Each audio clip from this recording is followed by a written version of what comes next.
So this is the East Lyme Board of Selectmen regular meeting of July 5th, 2017. If you'd all please rise if you can for the Pledge of Allegiance. I pledge allegiance to the flag of the United States of America and to the republic for which it stands, one nation, under God, indivisible, with liberty and justice for all. Thank you all.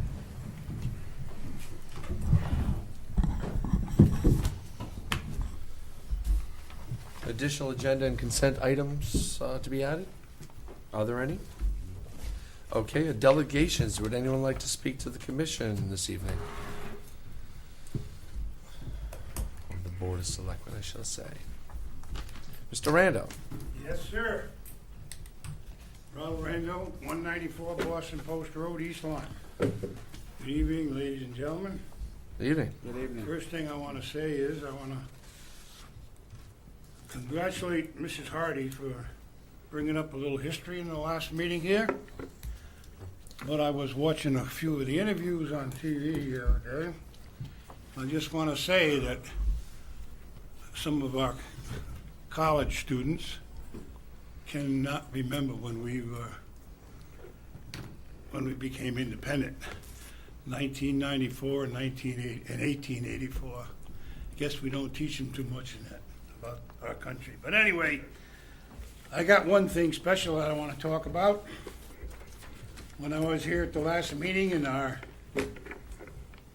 one of our East Lyme police departments set up when I talked about idling cars. So I did a little investigating of my own in the last couple of weeks. And I talked to General Motors people. I talked to Ford people. I talked to Chrysler people. And I talked to a few mechanics that I've known for the year that have been in the business over 30 years. And there is no such engine that is built to idle. And if it is, they don't know about it. And from what I can find out, when they idle quite a while, the alternators burn out, catalytic converters burn out, and a few other problems they have. So I don't know where he came up with that or who told him to say that, but I can't find out about any engines specially built to idle for all these hours without damaging the vehicle, okay? That kind of upset me, but, you know, Ron Rando comes up here and talks a lot, but Ron Rando talks, what he talks about, I think I know what I'm talking about. I don't like to be, I want to use the word lied to, but, you know. And I know we haven't got a budget from the state yet, so we're going to be in big problems probably pretty soon. And I understand now that maybe Costco's going down the road before they're even going to stop building. I think if Costco's was handled right when they come in and applied to build a place here, we'd have had them up by now. But anyway, I think on the tax rate that the Finance Board passed here, that they passed, what was it? I got it here somewhere. Let me find it, please. I have a lot of paperwork for it. Well, it was supposed to be 0.66, and now I think it's, what is it, damn it, I had it here somewhere, 0.7 something or so. Anyway, they passed it higher to put money in for next year's budget, which I think is a disgrace to the taxpayers.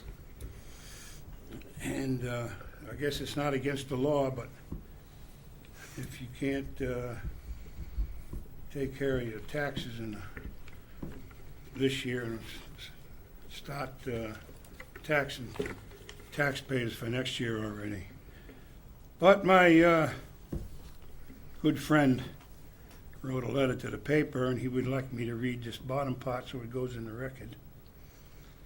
It says, East Lyme elected leaders have the Hartford disease, their easy ability to grossly tax you rather than reduce spending. East Lyme elected leadership continually outspending its grand list revenue since, well, the inception of its grand list. East Lyme's plan to weather the state revenue shortfall. Lots of gum flapping and hand wringing, but no plan other than planning to raise your taxes again. Well, I'm sick and tired of the poor tax people in this town paying high taxes.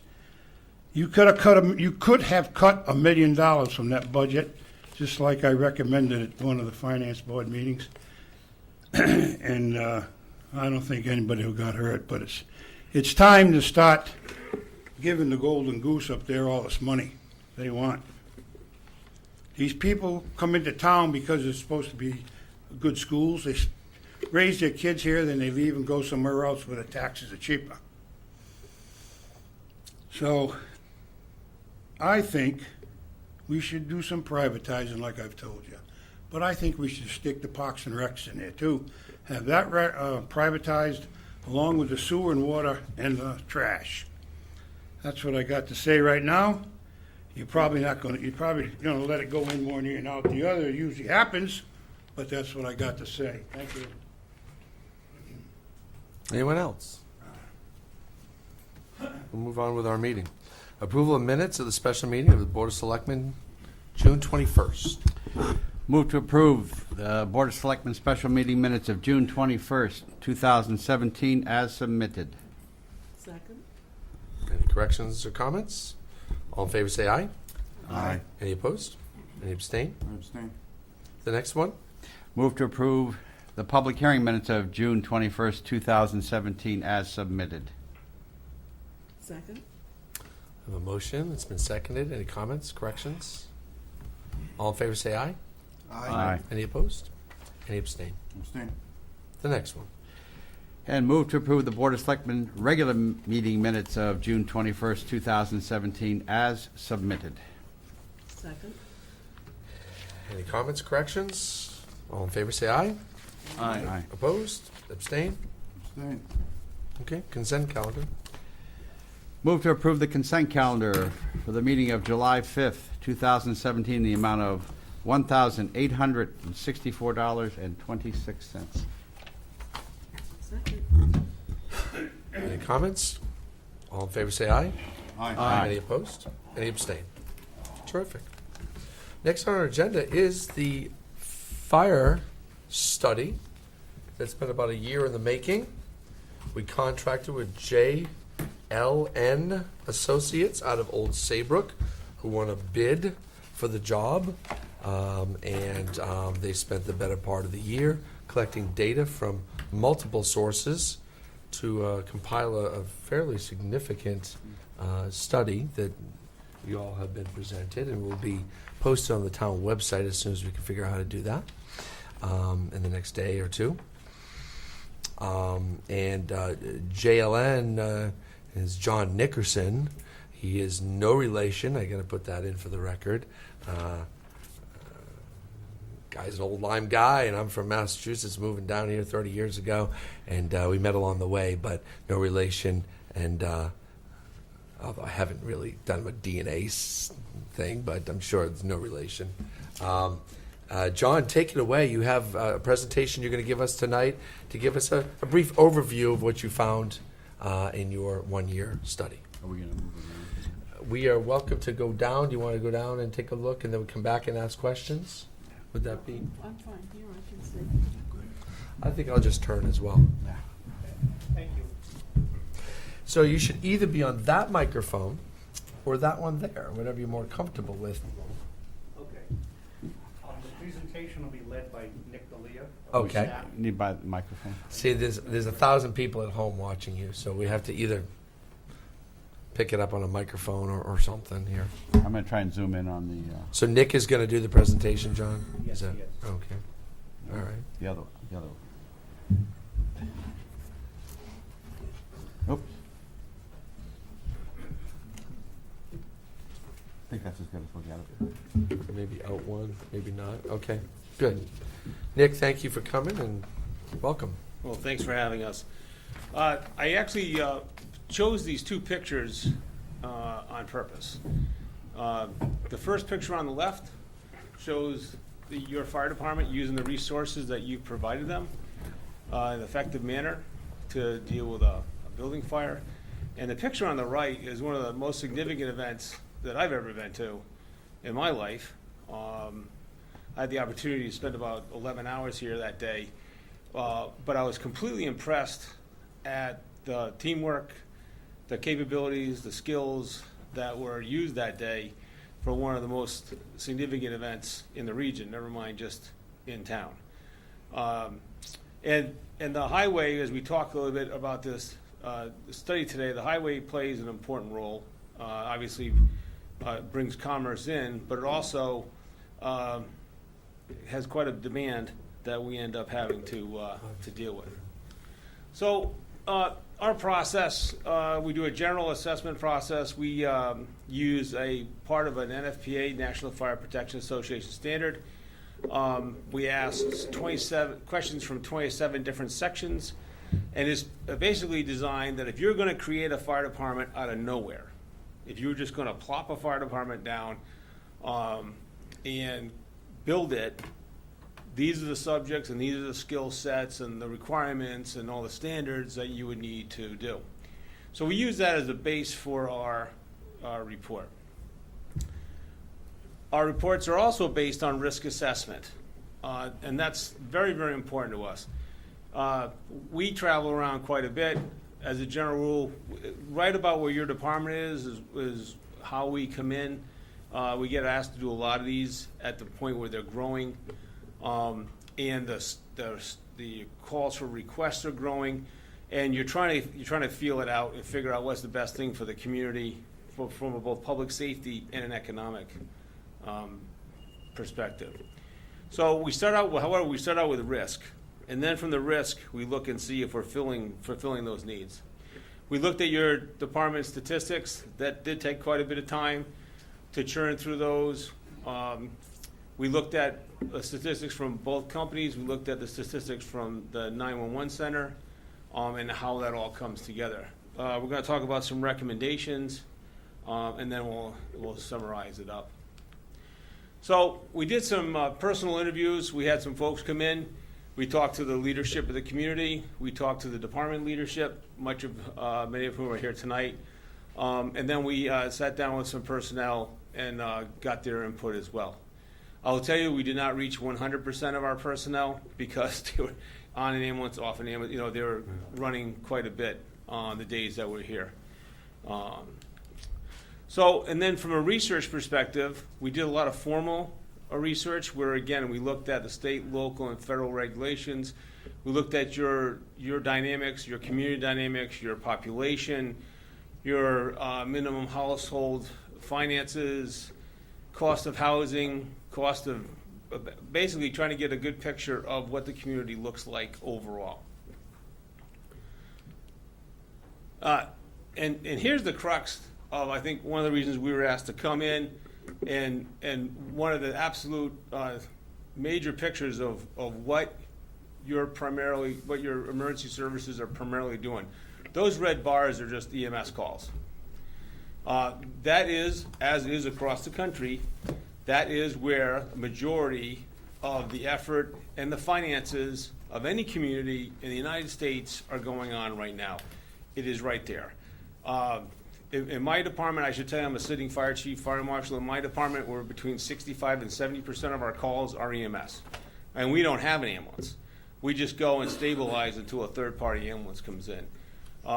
When you add in the addition of the ambulance, the transportation time, the cost for mutual aid for the ambulance, there's a lot of movement going on there.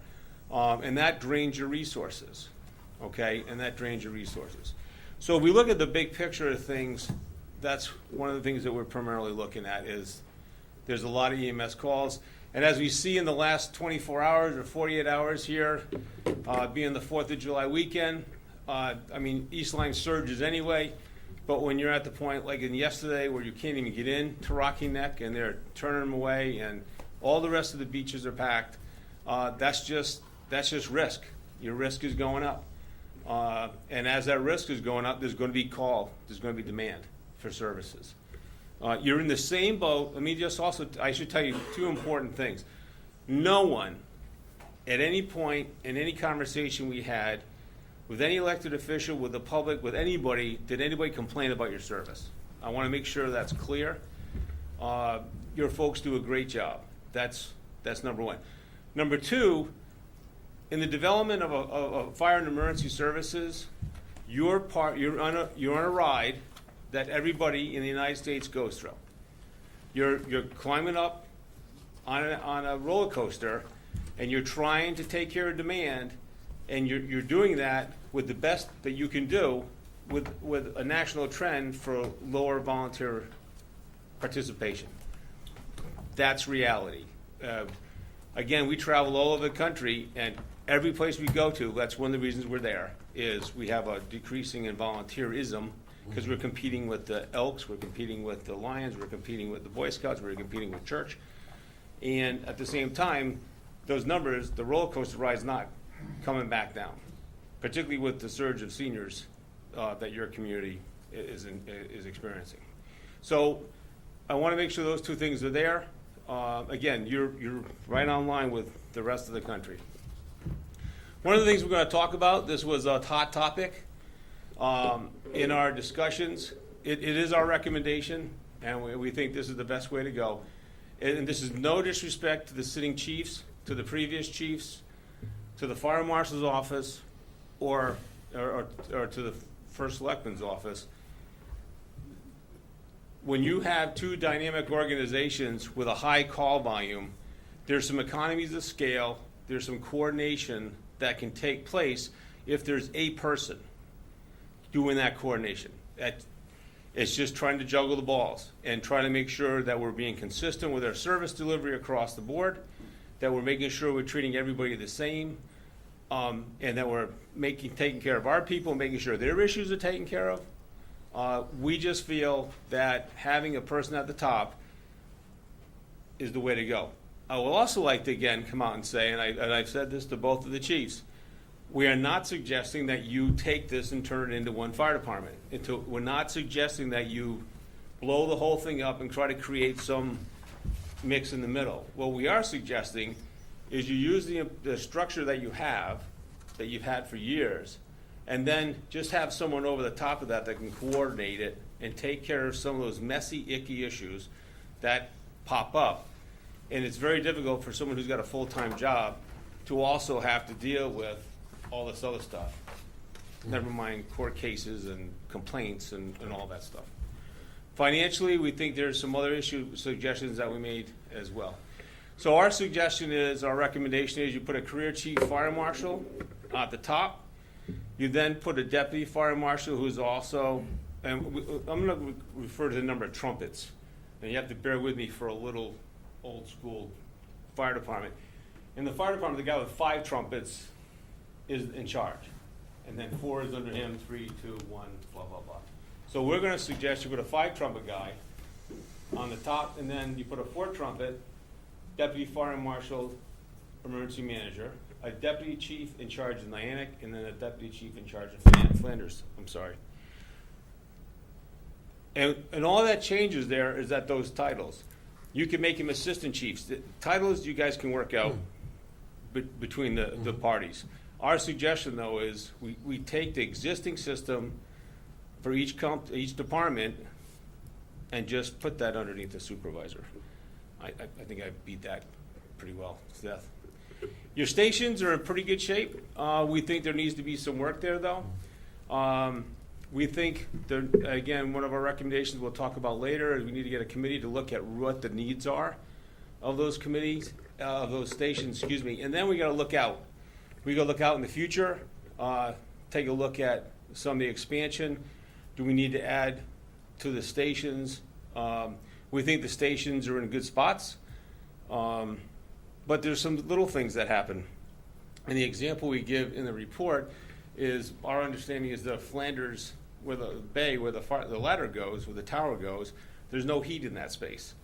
Obviously, that would be something that we would need to address. There's some other little functional things, there's some other little maintenance things that could also be looked at. But here it goes back to that overarching, there's nobody looking over all of those things and then prioritizing for you or for him that this is where we need to go next time.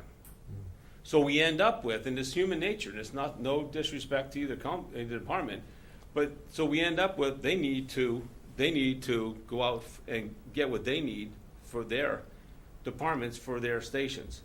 And then that falls back to you guys trying to juggle up who's going on. There's no master planning. All right, and again, we happen to think that if we had someone on the top that could look at that stuff, work with your finance, work directly, even with interagency work with the different departments in town, we think there's some stuff that could help out there. This is one of the most important and one of the most dangerous slides that we have. So we looked at that bar example, and we saw all the EMS runs. Now, while we lose some folks on EMS runs, and we lose some employees, some firefighters on EMS runs, this is where people die. This right here is where civilians die, and this is where a lot of our folks die. A lot of our folks die having heart attacks. A lot of our folks being firefighters, are caught in this dilemma here. This is actually I was talking to Ron about this before we started. When we look at the new furniture that's made, this is just solid gasoline. That's all this is. This is just gasoline that's been treated solid, solidified. And so the dilemma we have now, and this is a new way of doing this. See if this will eat it. So what used to happen is if we looked at this curve, and this is the fire starting, going up and the fire going out. It used to just look like that. It was a bell curve, up and down. What's happening now is with the type of products that we have inside the house and how tight houses are. What happens is we have this, it goes up and then it becomes, we call it ventilation limited. The fire is starving for oxygen. It goes down. Now what used to happen is we used to be in and put the fire out by now. And that this is like 4 minutes. This isn't like 20 minutes like in the old days. This is like 4 minutes. So now we have this pent up heat energy, and now we make entry, or the fire lets go, and now we have this tremendous, tremendous spike. And this is where we have firefighters that are dying and civilians that are dying. Okay? So we can't lose sight. In one hand, if we look at what our primary product is, our primary service is absolutely EMS. However, you're still going to have fires, and this is where, obviously, it's the fundamental core of the business, but this is where people die. People die in their homes, all right? Fire marshal's office does a great job at trying to prevent that. Building codes do a great job of trying to prevent that. But in the end, as we go on here and talk about this, there's only one way, well, there's two ways. We give sprinkler everything, or there's only one way to put this out. We got to go get it. We have to apply water and cool that fire and put it out. That takes bodies. That takes people that are trained, capable, and able to do that. That presents the problem as we go along here. How do we deal with that? We call for help. Right? Because if we don't have the ability to put 4, 5, 6 folks on the scene so we can aggressively and effectively attack the fire, we call for help. You guys were you have been effective in calling for help over the years. But don't forget, those partners are also going to be requesting help from you as well. All right? So again, here, if we look at going out of town, so again, 2016, that's only a half a year. That's why you'll notice there's a decline there. That's not because there was a dramatic decline in 16. That's because that's how many, we did 6 months worth of analysis. I want to make sure I get that out. So as you can see, there's been some reduction, but again, we're still going out. You're still going out to help other people because they're counting on you, because when you need help, you're bringing them in. That's how the system is now. We're more regional. We're more looking at it as a big picture. But you still need, under the standard, we need to be able to put 18 to 20 people on scene. There's 18 to 20 people's worth of jobs under the national standard to put the fire out. Think about that number. It's a staggering number. Right? Now, we can get some help from the outside, but again, remember, this is time dependent. The longer it takes for people to get in, the more difficulty we're going to have, and the higher the risk. The response times, these are pretty high. If you look at it, in some ways, these are pretty high, but I'm willing to bet that a lot of these numbers where the times go up when there's not duty staff, whether career or volunteer, in the station. If you have to go from your home to the station to get an apparatus and then go from there to get to the building, whatever that's on fire, obviously that time's a little bit higher than if you have duty staff. Again, whether that's career folks, volunteer folks, combinations thereof. These are pretty high numbers. All right? The standard wants you to have those people I talked to in the front of the house in about 8 minutes, 8 to 10 minutes.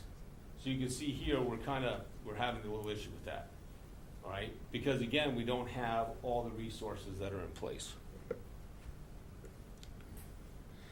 Now, this is a very busy slide, but once you get the hang of it, it's not that bad. So if we look across the bottom, the colors are the days of the week. All right?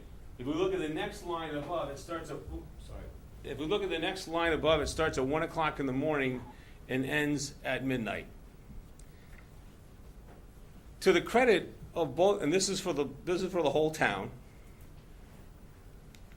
This is for Niantic.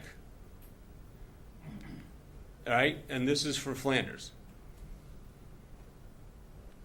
So if you look at the one for the whole town, you can see how they kind of blended together. But this one and Niantic are pretty close together.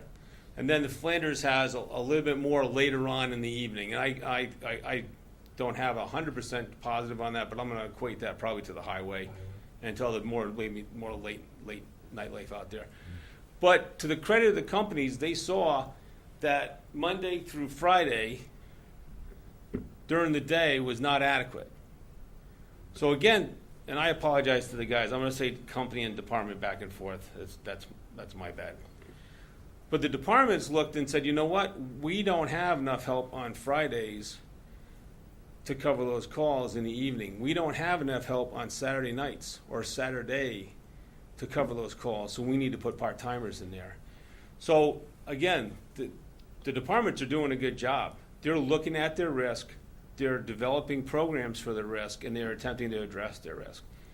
All right, whether it's staffing out at Station 2, again, the weekends, the nights, bringing those in Friday nights, bumping the staffing up even more in the summer.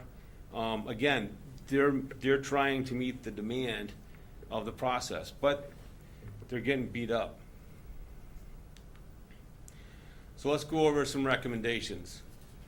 Again, one of the things we like to suggest is when the fire marshal gets updates on projects, that those things are shared with both departments, volunteer members, and the career staff on a regular basis, timely basis.